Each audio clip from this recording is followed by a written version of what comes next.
Most of you know what this is. This is the desert, also known that hosts the Grand Canyon to the top of the screen. We are landing into Vegas, and you know, right when you land into Vegas and you go through the airport, you see the Welcome to Vegas sign and the welcoming slot machines just to get you into the mood of gambling as soon as you touch down. But we are going to go straight to our hotel room at the Vdar and decide where we are going to play. What is going on, YouTube? We got a little bit different scenery today, as you can tell. We are at the Vdara in Las Vegas. That's right. We are taking our talents to Vegas and we are going to crush some of these poker games. So, right now, we are going to go on our way to play at the Aria. Obviously, the Aria is a pretty famous place for vloggers. I've been here before, definitely great poker. Don't think that the lineup is definitely too tough. I'm going to play 1-3 or 2-5, whichever one. Either way, if you get a good table at 1-3 or a good table at 2-5, there's going to be money to be had.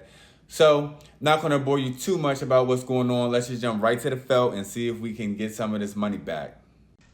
So, we are sitting here with Queen 10 of Diamonds. We are in the small blind, and I just limp in. I say whatever. I just want to see a flop. And there is a big blind raise to $10. So, obviously, if I limped in for 3, I'm definitely going to call for $10. So, there's a few callers, and I am in there as well. So we go in 3 ways to the flop, and it is King 9-6 with 2 diamonds. So we have a gut shot to a straight flush, and also a gut shot to the straight along with a flush draw. So obviously I'm going to check and flow like I always would do. And there's a big blind bet to $15 and the cutoff call, so I call. So we are going 3 ways still to a turn that is the ace of diamonds, now giving me the absolute stone cold nuts with a redraw to a royal flush now. And so it checks around to the river, and the river is a 3 of clubs. And so on this board, I'm trying to think what price will get someone to call. And as I'm trying to calculate the pot odds, I'm realizing that it has roughly $75. So I decided to put out a little bit more than half pot for $45, but unfortunately they both fold. But still nice to make a hand, and we're moving on to the next one. I hope you can forgive me. The biggest hand of the session, I did not record, unfortunately, but please follow along. It's a huge pot, and it goes as follows. The tight OMC raises to $15. I can't recall a time where I seen him raise, and we decided to call in late position, and the button comes along with us. So we're off to a flop 3 ways, which is 10-6-4 with 2 clubs. So we have middle set on a flush draw board, and when the OMC bets out for $20, I don't want to scare nobody off. I'm definitely slow playing. It's not advisable. So I just decided to call, and the player behind me decides to call. So obviously I'm not liking that, especially when the turn is the deuce of clubs. So now the flush draw gets there, and the OMC does not shut it down. So he bets out for $40. Now he could have it flush with the ace king of clubs or ace queen of clubs perhaps. And definitely the player behind me could have it flush as well. So I just decided to call the $40 bet knowing that I could be behind, and the player behind me decides to call as well. So I'm not loving this spot until we see the river, which is a board pairing deuce. So we now have a full house, and we are not scared of anything at all, hoping that one or both of them have a flush. And once again, the OMC decides to bet, but this time it's the same bet as a turn, which is only 40, but it's a significantly less percentage. So when it gets to me, I want to race to an amount that will definitely get called. So I don't want to go too crazy because I think that he would still call with his overpairs. So I decided to just raise it up to 105. That's not that big of a raise in relation to a pot that's actually only 40% of the pot at this moment. And what I didn't expect was for the player behind me to 3-bet all in on the river. The pre-flop raiser doesn't take too long in folding, and I don't exactly love the spot because 3-bet all-ins are extremely rare. But at the end of the day, it's only for another like $120. If you have pocket tens or pocket deuces somehow, then good for you. It is what it is. So we stick in the call, and the player behind me shows ace jack of clubs for the nut flush that he made it on the turn. He slowed it still played it on the turn as well and let us get there on the river. Although, even if he did raise the turn, I was probably going to call one time perhaps. And for what it's worth, the original pre-flop raiser said that he had a flush as well. I'm not quite sure what he would have had. The only flush that makes sense on what he would raise under the gun with is perhaps King, Queen of clubs, but that's what he said. But either way, we're scooping in this monster pot. With his all-in and me calling, the pot was over $600. And what was so unfortunate, and this is why you don't play out the rack, he was just racking up his chips and he said, okay, well, I'll play one more hand, whatever. And he ended up losing everything. He ended up having to take it all out the rack, give it to me, and I stacked it up nice and pretty with my chips. So anyways, that's that hand, biggest hand of the session. But now let's get back to the felt for the other ones that added up to a juicy, juicy win. So obviously you see I'm running hot at the Aria. So I have another hand to demonstrate that. We have Ace King and we raised it up to $15. Only the small blind calls and we're off to a flop, which is Ace Ace King. So we flopped the absolute nuts. When small blind checks, I have so much of this locked up, I decide to check it as well. Now the turn is a 6, and when he checks, now I know he doesn't have an ace, so I don't know exactly what he has, but it does bring in a flush draw. So I decided to check it one more time, hoping that he gets there, and the river is a 3, bringing in that flush. And now I decide to bet out for $15. And he actually calls pretty quickly. He shows that he had a king, so kind of strange he never put in a bet on the turn. But once again, these players are tight. So that just demonstrates that even when you flop monsters, sometimes you gotta just put in the money. And there's no high hand either, so that sucked as well. So we just win the hand and we get to show off that we're running hot, but not too much more than that. We only win $30 and that's before the rake. So it is what it is, but always nice to flop a boat. That's all you got? That's all? All right, so that concludes part one. We were into the game at the Aria for only $250, out for $1,000, profit at $750. Ran pretty hot, hotter than I've ran in a while, so pretty good about that. Tomorrow, I don't know exactly what casino we're gonna go to. Maybe back to Aria, maybe Resorts World, maybe Bellagio, we'll see. Might try to see if I can find me a nice little 510. I'm in Vegas, fuck it. Ball out, don't call out. So we're gonna see what it is, man. Appreciate y'all watching so far. Stay tuned for the next part, but it's coming for y'all just a second or two. For me, it's tomorrow. Just a little fun fact, the first time I ever came to Vegas, probably like 8 years ago, my first hotel stay was at MGM, and it's still just as beautiful as ever. It's a very big open area when you walk in, and my favorite thing that I seen when I was here was I got to see David Copperfield, as you see here. One of my favorite things, I'm really actually into magic and I know how to do card tricks myself. So here's a little fun fact about me you didn't know. But, you know, tonight we are here to make opponents' chips disappear. Dun-dun. So when you walk into the poker room, it's a pretty nice area. It's not that many tables that I'm used to, but we're going to go and get a seat and try to make the action happen. Let's go to me live.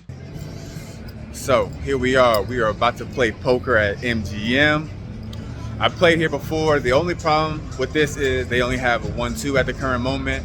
They have another section that is for tournaments, but regardless, I'm here to have a good time, get some footage, get into some big hands. So we're gonna just jump right to it. Y'all wish me luck. 1, 2, 3. Okay, so one thing that's important to note is I'm only starting off the hand with about 125. Before I played poker, I decided to play blackjack. It didn't go so well and I was left with only about $125 or so.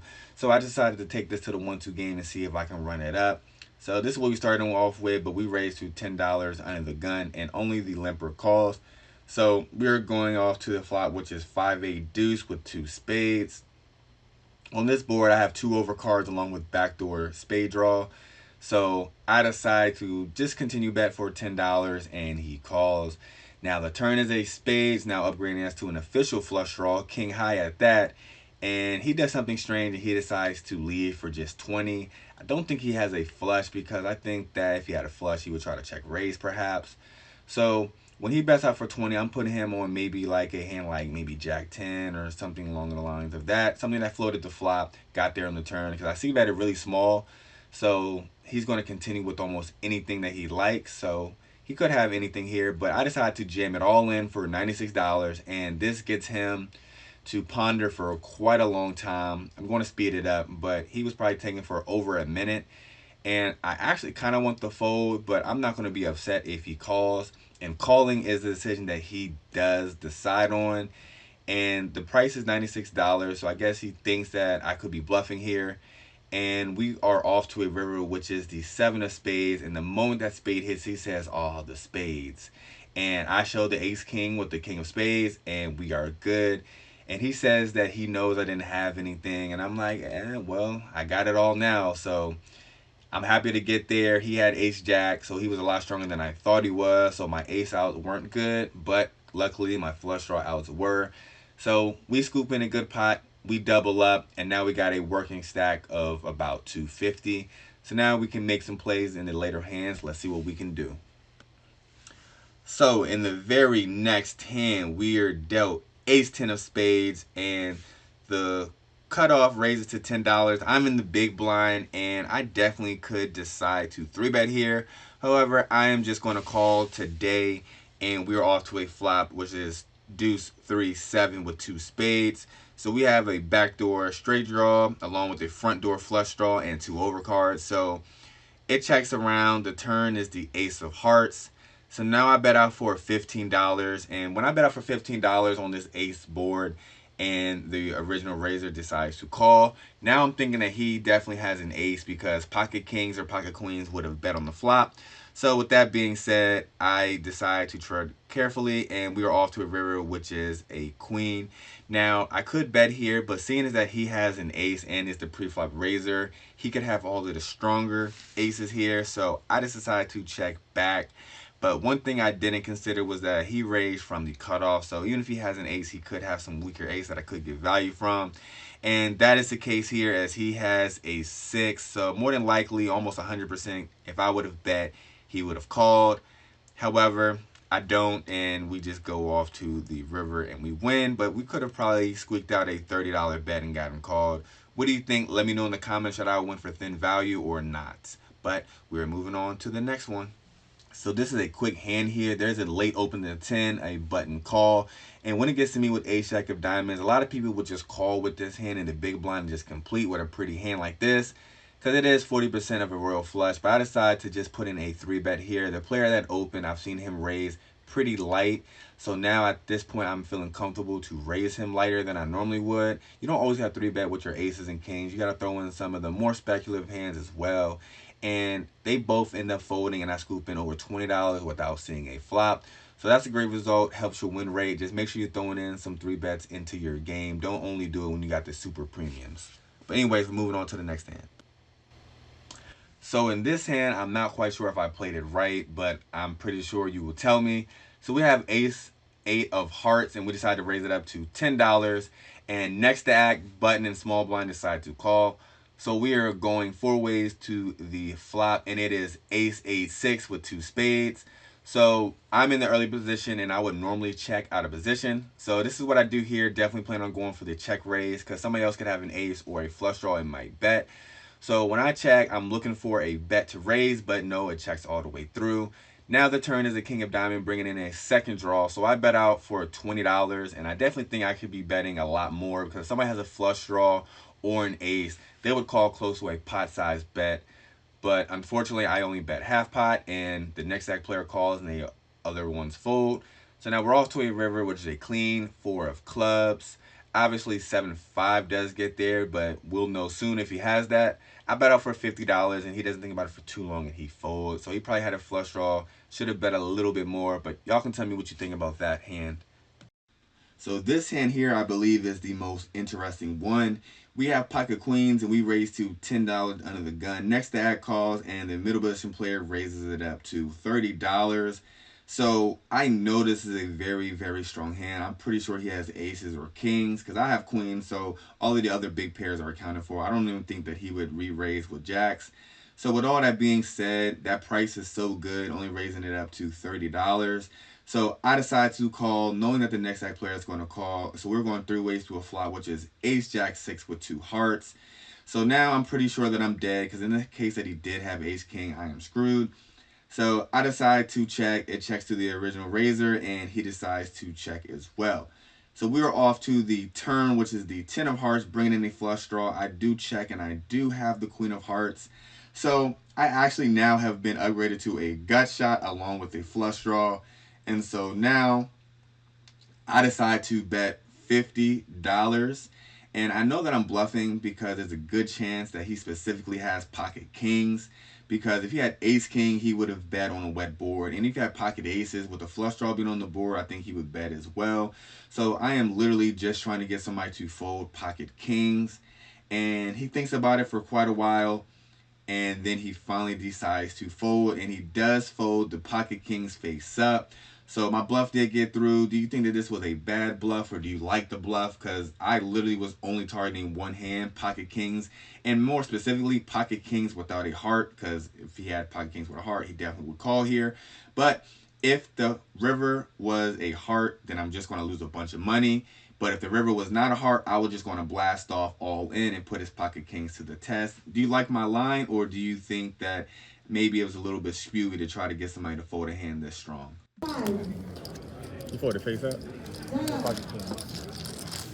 Well, there's always a saying in poker that it's better to be lucky than it is to be good. And so I guess this hand is a scenario of that. So we are sitting here with a hand called Ace King, also known as Big Slick. But we are suited in the variety of diamonds. And so when it gets to me, I raise it up to $16. There was a limp in front of me. And I immediately get 3-bet up to a price of $65. It's a little large. It's about a 4x raise. So at the end of the day, the person only has 265. So there's no point in really min clicking.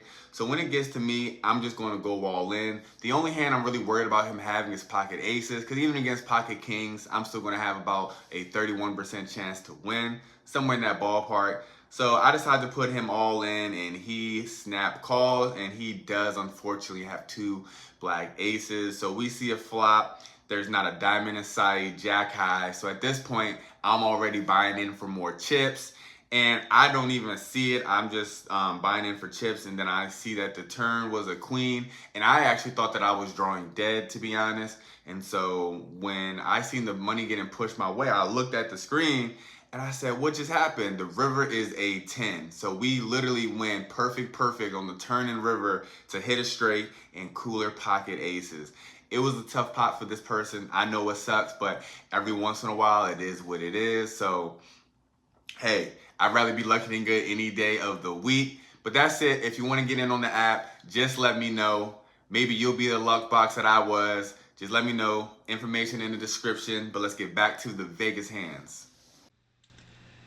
All right, we are now at the final hand of the session. We raised to $10 with ace-9 suited, and it folds around to the most competent player at the table. I just seen him raise the river with a flush, and when the opponent 3-bet him, he folded a pretty decent flush, and he was up against a nut flush, which was pretty incredible. And so I know that he's a competent player. So I decided to raise, and he calls. So we were off to a flop, which is queen, queen, king. And on this board, this is going to smash me a lot more. However, I don't want him to fold, so I'm just going to put out a small bet, just c-betting range, and he decides to call. It's not thinking for too long. So now we're off to a river, which is a 6. Pretty unconsequential card. So now I still want him to stick around. I want him to call one more bet and then fold the river. So I don't bet too large. I just bet out for $25. At this point, the pot has over $40 in it. So that bet sizing is not that large, and the absolute sizing is pretty small. However, he thinks about it for quite a while and then unfortunately folds. And I say unfortunately because once again, the plan was for him to call the turn, and then I was going to put out a bet that makes him fold. That's what I'm trying to go for now, is getting people to get to the river when I'm bluffing and then fold there instead of folding flop or turn. That way I'm going to get more value for them putting money on the earlier streets and then folding the later one. So that is going to conclude part 1. Definitely appreciate everybody for watching.